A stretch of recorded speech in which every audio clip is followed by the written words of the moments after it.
On the eve of our anniversary, Quincy entered a hotel hand in hand with his first love. I dialed his number, but it was our 13-year-old son Mason who answered. Dad is in a parent-teacher meeting. Outsiders are not allowed to disturb him, Mason said coldly, and then promptly blocked me. That night, father and son punished me for disrupting the family harmony. They locked me out on the windy open balcony, forcing me to stand there the entire night. This time I really learned my lesson. Feverish and weak, I handed over the divorce agreement and took the initiative to file for divorce from Quincy. In the study, upon hearing the word divorce, Quincy didn't even raise his head and kept working. I waited for an hour. Just as I was about to faint, he finally spoke. Shannon, you're going to divorce me, just because I made you stand in the cold for a while? You were in the wrong first, weren't you? I opened my mouth but held back the urge to argue. For the first time, I simply said, just sign it. Quincy responded indifferently. I'll take custody of Mason. You don't mind, right? Seeing me nod, he raised an eyebrow in surprise. Still, to appear fair, he called Mason into the study and asked, after your mom and I divorce, who would you like to live with? Mason, undoubtedly his father's son, not only resembled Quincy in appearance, but also matched his cold condescending gaze as he looked at me. Miss Smith, not a white, Mason replied. In the past, hearing this would have left me sleepless, silently crying until dawn. But after last night, my love as a mother for Mason had long faded. Without even glancing at him, I turned and walked into my bedroom. After 13 years of marriage, I had devoted myself to taking care of Quincy and Mason, leaving me with few personal belongings. In less than 10 minutes, I was packed. Dragging my suitcase, I walked out of the room. Quincy was sitting on the sofa watching the stock market. Without looking back, he said, "Where are you going?" "I'll have the driver take you." "No need." Fighting off the dizziness from my fever, I walked toward the door. Just then, a golf ball from the second floor hit me hard on the back of my head. The game room on the second floor belonged to Mason, who often practiced indoor golf after finishing his homework. Seeing me clutch my head and curl up on the floor, father and son exchanged a look as if to say, she's putting on an act again, letting me lie there for half an hour. Finally, I crawled out of the Smith family's door, drenched in cold sweat, and went to the hospital alone for an 4 drip. After recovering from the fever, I groggily boarded a bus heading out of town. 2 hours later, I arrived at Grandma's house. Being me, Grandma was overjoyed and asked nothing, focusing only on lighting the stove and cooking me a big pot of taro rice. When Mason was little, he loved taro rice too. He'd overeat and then asked me to carry him. Around the age of 6 or 7, someone in the Smith family told him that taro was peasant food, and since then, he no longer allowed me to bring Grandma's homegrown taro back. Seeing me eat too quickly and hiccup, Grandma's wrinkled face filled with a smile. "Oh, silly Shanny." With trembling, wrinkled hands, she braided my messy hair into my favorite childhood pigtails. That night, after years of insomnia, I slept soundly. I knew I had finally come home. 2 days later, I received a call from Quincy. In a cold voice, he asked, "Where did you hang the silk shirt I bought overseas last year?" Without thinking, I told him its exact location and suggested pairing it with the tie. On the far left of the storage compartment, I heard the sounds of him dressing from his end. When he spoke again, there was a reluctant hint of approval. "Not a bad match. I'll wear it to tonight's dinner." After a pause, he added, "Send me your address. I'll have the anniversary jewelry delivered to you." I refused, saying, "No need. My taste is different from Michelle's." Michelle was his first love since returning from abroad. She'd become his personal secretary, managing everything from his schedule to gift giving. At the mention of Michelle, his tone turned icy. "Who do you think you are, daring to compare yourself to her?" I laughed softly. "You're right. I'm not worthy, which is why I don't want you wasting good things on me." Quincy was momentarily speechless.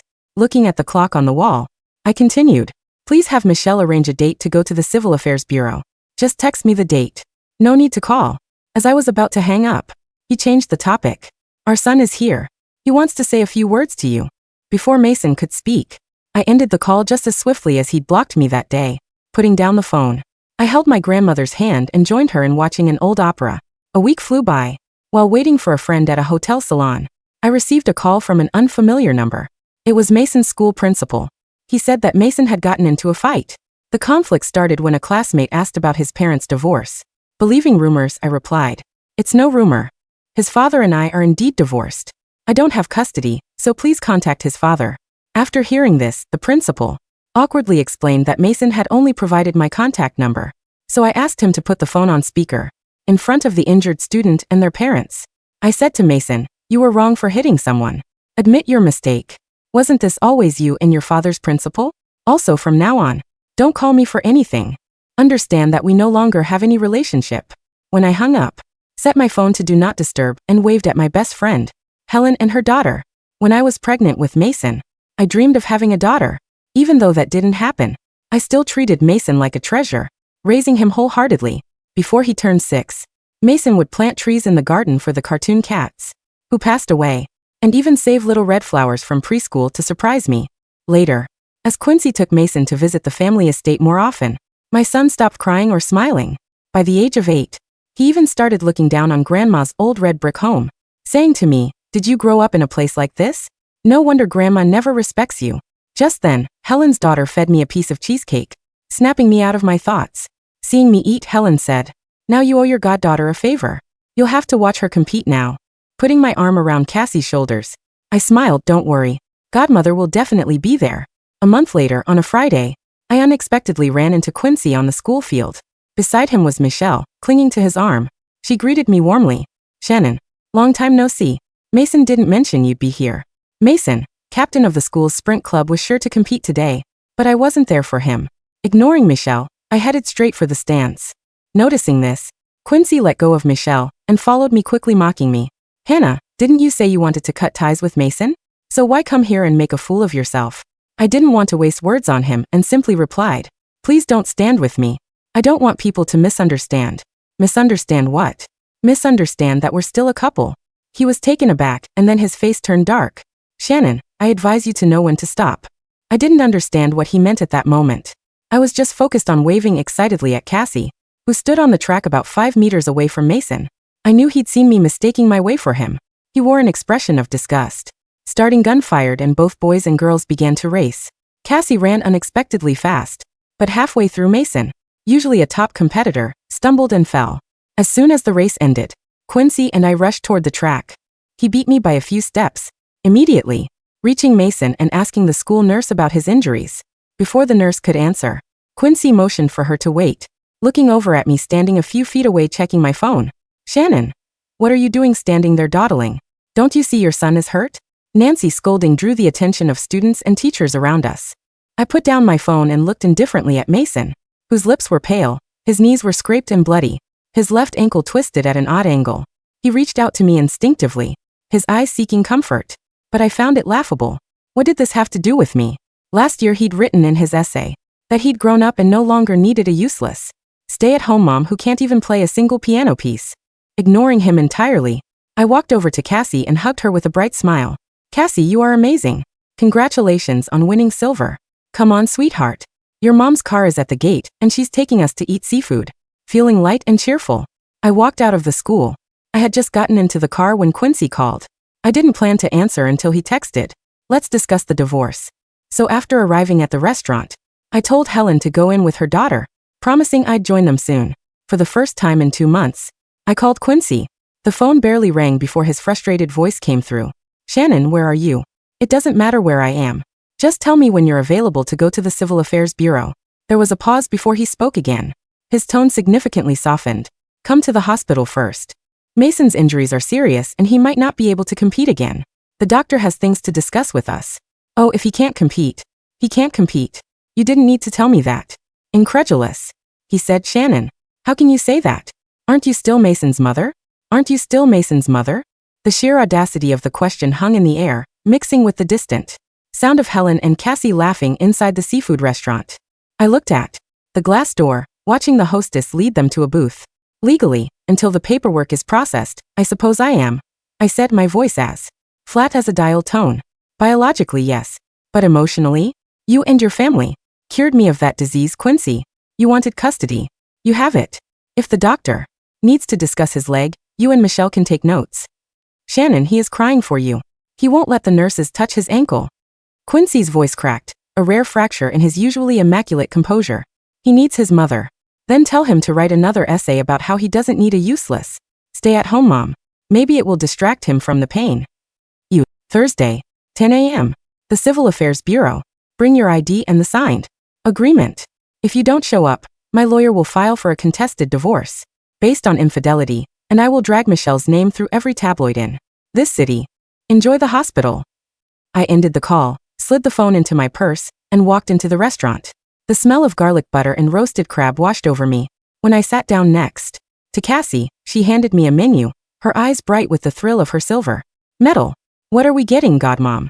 she asked. "Everything." I smiled, and for the first time in 13 years it reached my eyes. Thursday morning was overcast, the sky the color of wet cement. I arrived at the Civil Affairs Bureau at 9:45 a.m., wearing a tailored emerald green trench coat I'd bought myself the day before. For over a decade, I had dressed in muted tones, beiges, soft grays, pale blues, because Quincy said bright colors were garish and unbecoming of a Smith family wife. Today, I looked like a stranger. I felt like one too. A much better one. Quincy arrived at 10:15. He looked exhausted. There were dark circles under his eyes, and his tie, the one I hadn't picked out for him, was knotted slightly off-center. Michelle trailed behind him, holding a takeaway coffee cup like a shield. She looked annoyed, her usual sugary facade slipping around the edges. Quincy stopped dead when he saw me. His eyes swept over my hair, blown out and loose, and the vibrant coat. For a second, a flicker of something, confusion? Regret, crossed his face. "You're late," I said, glancing at my watch. I didn't get up from the waiting bench. "Mason had a rough night," Quincy said, his voice tight. "He needed surgery. They had to put pins in his ankle. He was asking for you until the anesthesia took over." Michelle stepped forward, her heels clicking aggressively on the linoleum. "Shannon, honestly, I think it's incredibly selfish of you to force Quincy to come here today when his son is in the hospital. You could have postponed." I finally stood up. I didn't look at Michelle. I looked at the man I had served for a third of my life. "Quincy, muzzle your secretary before I decide I want 50% of your offshore accounts instead of the lump sum we agreed on." Michelle gasped, her face flushing angry red. Quincy shot her a sharp look. "Wait in the car, Michelle." "But Quincy." "I said wait in the car," he barked. Michelle flinched, glaring at me before spinning on her heel and marching out. Quincy ran a hand through his hair. "She's just stressed. We all are. Shannon, please, can we just talk? You've made your point. You're angry. I get it. The balcony it was a mistake. I was stressed about the merger. And Mason is just a kid. He didn't mean to hit you with the golf ball." "It's fascinating," I observed, feeling a strange clinical detachment. 13 years. I raised your son, managed your home, ironed your shirts, swallowed your family's insults, and faded into a ghost. And you think I'm walking away because of a golf ball and a drafty balcony? Then why?" he demanded, looking genuinely lost. "Because the balcony didn't give me a fever, Quincy. It gave me a cure." I gestured to the clerk's window. "Sign the papers. Go back to your son. He only has you now." The process took 20 minutes. When the clerk stamped the final booklets, handing the burgundy divorce certificate to me, I felt a physical weight lift from my spine. I didn't realize I had been holding my breath for 13 years, until I exhaled it right there in the lobby. Quincy stared at his copy. He looked up, his jaw tight. "You'll regret this. When you run out of the settlement money, don't expect me to take you back. And Mason, he won't forgive you for abandoning him when he was crippled." "Crippled," I repeated softly. Such a harsh word for a father to use. "Goodbye, Quincy." I turned and walked out the glass doors. I didn't look back. 6 months later, my grandmother's red brick house sat on the edge of a lush valley, surrounded by terrace fields. With a portion of the divorce settlement, I bought the adjacent plot of land and a dilapidated barn, converting it into a rustic bakery and cafe. I called it Taro and Thyme. We sold taro pastries, sweet potato bread, and rich earthy teas. It was peasant food, elevated. Within 3 months, it became a weekend destination for city dwellers wanting a pastoral escape. I worked with my hands smelling of yeast and vanilla, and I slept dreamlessly every single night. I rarely thought of the Smiths, but in the city, the Smith household was slowly drowning in a swamp of its own making. I heard the details through Helen, whose social circles overlapped with Quincy's. Mason's ankle had healed poorly. The doctor said he could walk normally, but competitive sprinting was over forever. For a 13-year-old boy whose entire identity and father's approval was tied to physical excellence, it was a death sentence. Without me to absorb the shockwaves of Quincy's high-pressure lifestyle and Mason's teenage angst, the two men were forced to deal with each other. At first, Michelle had tried to play the role of the loving stepmother-to-be. She bought Mason expensive video games and ordered high-end takeout. But Mason didn't want takeout. He wanted the slow-simmered bone broth I used to make when he was sick. He wanted the quiet, invisible presence that picked up his dirty clothes and anticipated his moods. One evening, according to Helen's gossip, Michelle threw a dinner party at the Smith estate to impress Quincy's board members. Mason, limping and bitter, had come downstairs, looked at the catered French food, and demanded taro rice. When Michelle laughed and called it dirt food, Mason had picked up a plate of escargot and hurled it at the wall. Quincy had slapped him. It was the first time Quincy had ever laid a hand on his precious heir. "You're acting like a savage," Quincy had roared in front of his guests. "I want my mom," Mason had screamed back, collapsing onto the floor, clutching his ruined ankle. "You drove her away. You and this cheap secretary." Michelle packed her bags that night.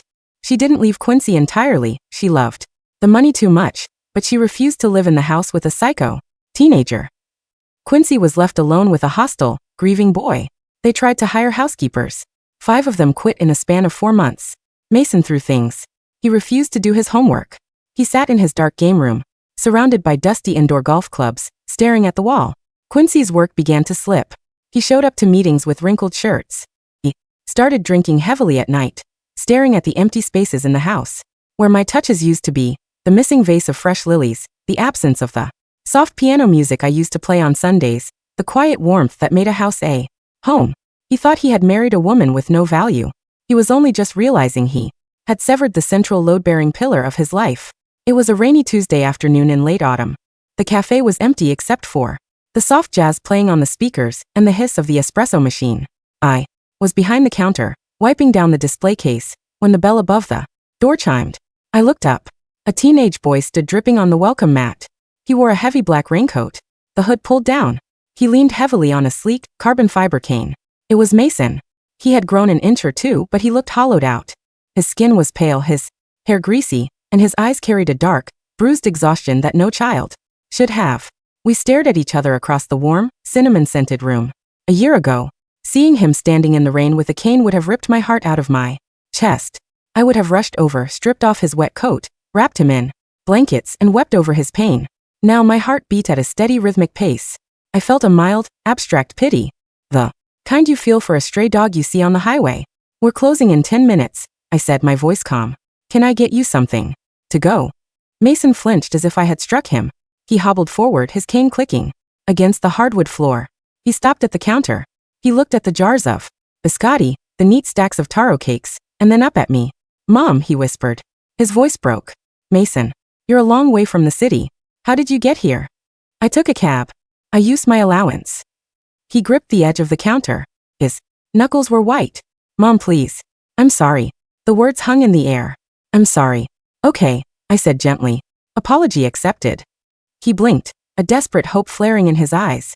He reached out to grab my hand across the counter, but I smoothly pulled back, picking up a damp cloth to wipe a non-existent crumb. You forgive me," he choked out. "For the golf ball? For the balcony? For everything?" "I forgave you a long time ago, Mason. Carrying anger is exhausting, and I have a business to run." I offered him a polite, retail smile. "Is there something you want to order?" The hope in his eyes shattered, replaced by a frantic panic. "No. Mom, you don't understand. Dad is awful. He yells all the time." Michelle moved back into her own apartment, but she's always at the office with him. "The house is so cold. The maids don't know how I like my eggs, and my ankle hurts. It hurts every day, Mom." Tears spilled over his lashes, mixing with the rain on his cheeks. I was wrong. I was so stupid. I just wanted Dad to look at me the way he looked at his business partners. I thought if I acted like him, if I treated you like he did, he would respect me. But he doesn't. He hates me now because I can't run. He sobbed a deep, ugly sound. "Please come back. I'll be good. I'll eat the taro. I'll respect Grandma. Just come home." I looked at him. Really looked at him. I saw the 13 years of my youth I had poured into his bones. I saw the sleepless nights when he had a fever. I saw the little boy who used to bury little red flowers in my pockets. But that little boy was dead. The Smith family had killed him, and Mason had helped them dig the grave. "Mason," I said, my voice softer now, but completely devoid of maternal warmth. "Do you remember when you locked me on the balcony?" He squeezed his eyes shut and nodded. "I was running a fever of 103 degrees. I banged on the glass for an hour. You sat on the sofa. You put on your noise-canceling headphones and played on your iPad. I saw you look at me once, and you rolled your eyes. I was a kid. Dad told me to. You were 13. Old enough to know what cruelty is. Old enough to enjoy the power of it." I folded the damp cloth and set it aside. You aren't crying because you miss me, Mason. You're crying because you're hurting, and the people you chose over me don't care about your pain. You miss your servant. You don't miss your mother. That's not true, he wailed. It is. And that's okay. You are Quincy's son. I reached under the counter and pulled out a paper cup. I poured hot water into it and set it in front of him. Drink this. It will warm you up. Then call your father to send a driver. If you don't, I will call the police and tell them a runaway minor is trespassing in my shop. Mason stared at me in absolute horror. He was looking for a crack in my armor, a sign of the desperate, loving mother he had discarded. He found nothing but smooth, impenetrable glass. You really don't care, he whispered, stepping back. You don't care about me at all. I wish you a good life, Mason, but I am no longer part of it. I walked out from behind the counter, went to the front door, and flipped the sign from open to closed. I held the door open. The autumn wind blew in, chilling the warm cafe. Mason looked at the door, then at me. He picked up the cup of hot water with trembling hands, leaning heavily on his cane, and limped out into the rain. I locked the door behind him. I didn't watch him walk away. 3 days later, Quincy came. I knew it was inevitable. Mason's failed pilgrimage would have triggered Quincy's bruised ego. He arrived not in the rain, but on a crisp Sunday morning. He pulled up in his black Maybach, stepping out in a sharp charcoal suit that looked out of place against the backdrop of my grandmother's dirt roads and green fields. The cafe was busy. Cassie, who was visiting for the weekend, was helping me wipe down tables. My grandmother was sitting in her favorite armchair by the window, knitting. Quincy walked in. The chatter in the cafe dipped slightly as people noticed the imposing, grim-faced man. He ignored everyone and marched straight to the counter where I was boxing up a dozen taro cakes.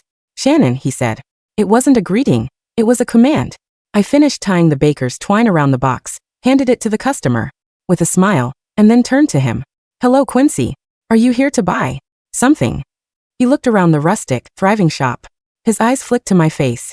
I wasn't wearing makeup. My hair was tied back in a messy bun, and I wore a flour-dusted apron. Yet he stared at me as if he were seeing a ghost. You look. He started, then stopped, swallowing hard. You look well. I am. What do you want, Quincy? He leaned against the counter, lowering his voice. Mason hasn't spoken a word since he came back from here. He just lies in bed. The doctors say it's clinical depression. He needs professional help, but he won't go. That sounds like a medical issue. You should consult a psychiatrist. Quincy's jaw tightened. Stop playing games, Shannon. You broke him. You told your own crippled son that you don't care about him. I told him the truth. I thought the Smiths valued brutal honesty. He is your flesh and blood. Quincy hissed, slamming his hand on the counter. A few customers looked over, alarmed. Cassie stopped wiping a table and took a step toward me, but I gave her a subtle wave to stay put. He was my flesh and blood. I corrected, my voice cold and steady. Until you and your family painstakingly bled every drop of me out of him. You wanted a mini Quincy. You got one. Now you get to deal with the consequences. I am trying to fix this, Quincy said, his voice dropping into a desperate plea. I broke things off with Michelle. She was a mistake. Doesn't know how to handle a home. She doesn't know how to handle me. He reached out, trying to cover my hand with his. Come back, Shannon. I'll buy you a better house. You can open a bakery in the city. I won't stop you. We can be a real family again. Mason needs you. I need you. I looked down at his immaculate, manicured hand resting near mine. Then I looked up into his eyes. Quincy, do you know why I didn't contest custody? He blinked. Because you were angry. You were trying to punish me. No, I smiled sadly. Because I looked at Mason in that study and I felt absolutely nothing. No anger. No hate. No love. Just an emptiness. You didn't just kill my love for you, Quincy. You killed my capacity to love the child we made. That is a murder of the soul. And you think you can buy it back with a bakery in the city? Quincy physically recoiled. The color drained out of his face. For a man who controlled boardrooms and manipulated millions of dollars, he suddenly looked incredibly small. You're lying, he whispered. You're a mother. You can't just turn it off. Watch me. I picked up a rag and wiped the counter where his hand had been. I have customers waiting, Quincy. Buy a pastry, or get out. He stood frozen for a long moment. He looked at me, searching my face for a crack, a sliver of the desperate, weeping woman who used to wait up for him. Until 2 a.m. He found only a woman who belonged to herself. Slowly, Quincy backed away. He bumped into a chair, muttered a disjointed apology to the air, and practically fled out the door. The bell chimed a cheerful, final sound. I watched through the window as he got into his Maybach. He didn't drive away immediately. He just sat behind the wheel, staring blankly ahead. God, Mom. I turned. Cassie was standing beside me, holding a tray of dirty mugs.